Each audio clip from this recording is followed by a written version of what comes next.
I think without wasting time, to be very precise, friends, the cat is out of bag. And the stand which the BJP has been holding for so many years very consistently finds vindication today. And the vindication comes from the horse's mouth. When the Defense Minister of Pakistan, Mr. Khwaja Asif himself, unequivocally states that Pakistan, the government in Islamabad is on the same page as Congress and National Conference of its allies, including the PDP, and that the Kashmir approach of these two so-called mainstream Kashmir-centric parties, and along with them the Congress party, finds its inspiration from the strategies designed, planned in Islamabad. BJP has always held the view that the perpetrators, the facilitators of terrorism, of secessionism, of separatism are equally culpable as the separatist himself or the terrorist himself or the secessionist himself. So if we go by that analogy, when the defense minister of Pakistan says that they are in league with Congress and its allies in all these issues which lead to separatism or soft separatism, and also including their intent of getting back Article 370, if at all that is possible through them, I think the Congress and its allies, the National Conference, the PDP, deserve to be held equally culpable. And they not only owe a public explanation to the people of this country, to this nation, but BJP may also find out means about acting against them under the rule of law. And how best, because this amounts to treason, this amounts to sedition. And if you see this in the entire perspective and you recall the sequence of events, I think that will abundantly prove what BJP has been consistently maintaining from time to time. Way back in the early 80s and even prior to that, you had the National Conference chief frequently visiting Pakistan, holding parleys with Amanullah Khan, the person known to be the prime strategist of the so-called Azadi. After that, the 1987 election is a history in itself. I don't have to reiterate how it was conducted.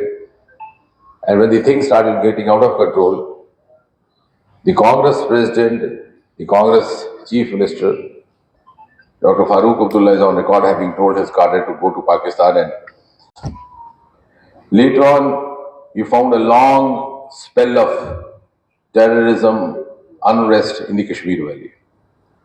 And it's not a simple coincidence that there would be a polling day scheduled in the Kashmir Valley and the Hartal call would be announced from Islamabad and also a boycott call. So that prompts us to believe that all this was done as a design so that the polling could be cut down, reduced to 8%, 10%, and therefore those who were taking cues from Islamabad, the governments be in Islamabad, would get themselves elected with a confined vote turnout. And that's how it carried on for 30 years.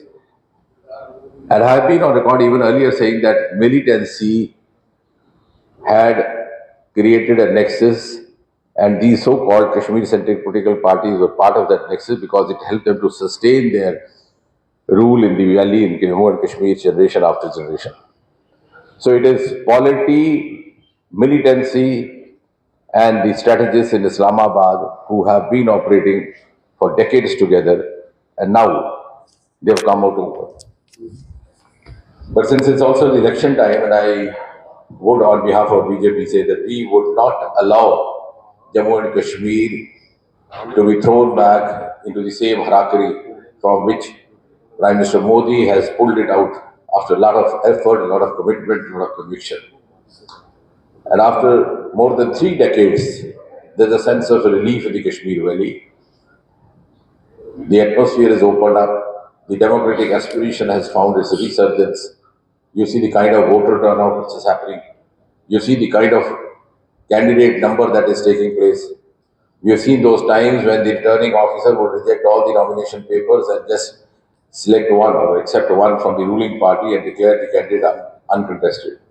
And then we moved on to the next few decades when there would be 10, 12% of, and all this happening with the connivance of Islamabad. And if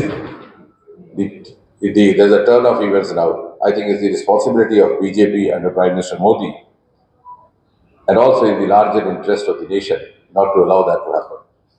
Secondly, the youth of Jammu and Kashmir, including the Kashmir Valley, have moved on. And they do not want to miss the bus.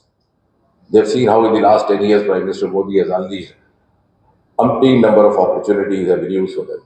We were just about 350 startup, today we are 1.5 lakh or more. In Jammu Kashmir itself, till about 5 years back, we were only 30 startups. Now we are in 850 to 900.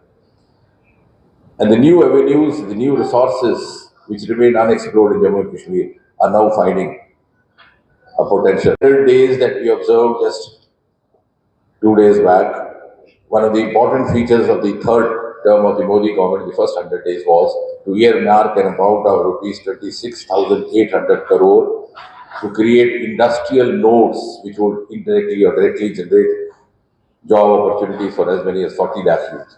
So India today is a happening country, one of the most favorite destinations in the world. And there is a design to deprive Jammu and Kashmir of the benefits that are accruing to the rest of the world. And therefore, I think it's time now not only to explore them, but also to have a sustained campaign against this mischievous design. And now that it is abundantly clear how it has been happening over the years, and all the events that I have recounted to you, beginning from the parleys that were being held in Islamabad by the National Conference leaders up till today. And there is a competitive separatism today which is being witnessed among the so-called mainstream political parties of Kashmir, which again doesn't augur well. And that also finds its echo in the statements being made by Rahul Gandhi on the foreign soil, when he finds nothing wrong in abusing India, and also going to the extent of abusing the Prime Minister of India. Because that he knows is a music to the ears of the rulers that be in Pakistan. And therefore I think we would today, as the responsible members of BJP, call upon the countrymen that we are there to take up the cudgels against these enemies within, and we would not let them ever succeed in their designs, whatever may be the price that we may have to pay for that.